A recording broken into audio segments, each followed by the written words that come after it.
Hello near and dears welcome back to my channel. నేను మీ దీప్తి. ఈ రోజు వీడియోలో కునాఫా బైట్స్ని అయితే చూపిస్తాను.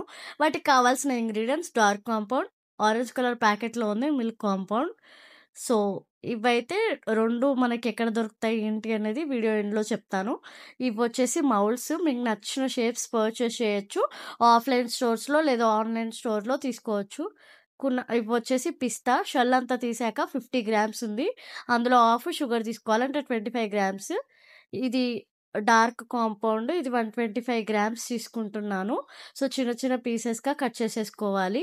ఇది మిల్క్ కాంపౌండ్, ఇది కూడా 125 గ్రామ్స్, అది కూడా చిన్న పీసెస్గా కట్ చేసుకున్నాను. కట్ చేసుకొని ఇలా ఒక బౌల్లోకి అయితే వేసేసుకోవాలి.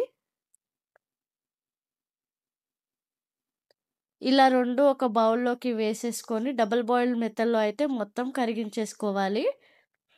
సో డబుల్ బాయిల్ మెథడ్ చేసేటప్పుడు ఎప్పుడు కానీ దగ్గరికి ఉన్న గిన్నె పెట్టుకోవద్దు. ఇలా వెడల్పుగా ఉన్న గిన్నె తీసుకొని అందులో వాటర్ బాగా మరిగాక మాత్రమే ఇలా ఒక గిన్నె పెట్టేసుకొని బాగా కరిగించేసుకోవాలి. చాక్లెట్‌నంతా కలుపుతూనే ఉండాలి కరిగేంతసేపు కూడా.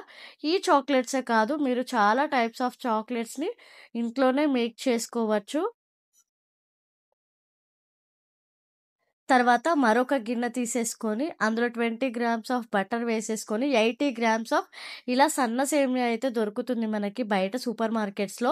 చూర చూరగా చేసేసుకొని ఇలా బ్రౌన్ కలర్‌కి వచ్చేంత వరకు బాగా వేయించేసుకోవాలి. ఇది ఎంత వేగితే అంత టేస్టీగా ఉంటుంది. ఇలా మెల్ట్ చేసుకున్న చాక్లెట్‌ని ఇలా ఒక లేయర్‌గా మనం బౌల్‌లోకి అయితే వేసేసుకోవాలి. వీడియోలో చూపిస్తున్నాను క్లియర్‌గా. ప్రతి స్టెప్‌ని ఫాలో అవ్వుకుంటూ చేస్తే చాలా బాగా వస్తుంది చాక్లెట్. సో ఇలా వేసేసుకొని 1 హవర్ అయితే ఫ్రిడ్జ్‌లో అయితే పెట్టేసుకోవాలి. తర్వాత పిస్తాని, షుగర్‌ని రెండిటిని మిక్సీ చేసేసుకోవాలి. తర్వాత పిస్తా అండ్ షుగర్ ఎంతైతే క్వాంటిటీ ఉంటుందో అంత క్వాంటిటీ మిల్క్ మేడ్ అయితే తీసేసుకోవాలి.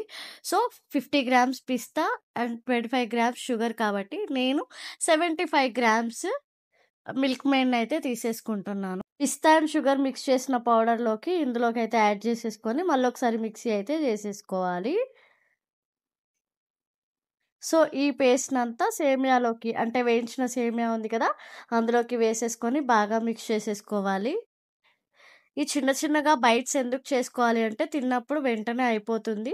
బార్స్ అయితే ఫినిష్ అవ్వవు కాబట్టి మెల్ట్ అయిపోతే తినబుద్ధి కాకుండా ఉంటుందని చెప్పేసి ఇలా ప్లాన్ చేశాము. తర్వాత ఫ్రిడ్జ్‌లో నుండి మౌల్ తీసేసుకొని ఇందులోకి అంతా స్టఫ్ చేసేసుకొని ఇట్లా డాబ్ డాబ్ చేసేసుకొని మళ్ళీ చాక్లెట్ అంతా లేయర్ లాగా వేసేసుకోవాలి. సో ఈ ఐటెమ్స్ అన్నీ బేకరీ రా ఐటెమ్స్ అమ్మే షాప్‌లో అయితే మనకి దొరుకుతాయి. అరౌండ్ 500లోనే నాకు అంతా వచ్చేసాయి. సో ఈజీగా మేక్ చేసుకోవచ్చనమాట. సో 5 హవర్స్ నేను ఫ్రిడ్జ్‌లో పెట్టాను. తర్వాత ఇప్పుడు డీమౌల్ చేస్తున్నాను. సో చూడ్డానికి ఎంత బావుందో కదా!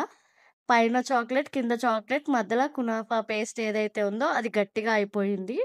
చూడ్డానికి కూడా చాలా బాగా కనిపిస్తుంది. సో మా అక్క వాళ్ళ పాప తింటుంది. ఇంట్లో వాళ్ళకి కూడా చాలా బాగా నచ్చింది. ఎగ్జాక్ట్ కునాఫా చాక్లెట్ టేస్ట్ అయితే ఉంది. మీరు ట్రై చేసి మీకెలా అనిపించిందో కామెంట్ అయితే చేసేయండి. మరో వీడియోతో మీ ముందుంటాను. Please subscribe.